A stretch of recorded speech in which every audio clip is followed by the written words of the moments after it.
ప్రేమ స్వరూపులారా, embodiments of love. మనం ఉండి ఆశించేటువంటిది దేన్ని? ప్రేమని మాత్రమే. What is that we should ask for? మనం ఉండి అనుభవించేది ఏమిటి? ప్రేమని మాత్రమే. What we experience now is love. అనుభవించేది, ఆనందించేది, పరితపించేది ప్రేమనే. What we pine for, what we are delighted about, what we are blissful about is this Prema peace. తప్ప మరొకటి ఏది కూడా ఈ జగత్తులో శాశ్వతమైనది లేదు.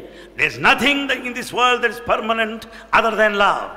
అట్టి నిత్య సత్యమైనటువంటి ప్రేమతత్వాన్ని మనము నిత్యం ఉంచుకొని మనం దేన్నో మనం ప్రయత్నపూర్వకంగా వెతుకుతున్నాం.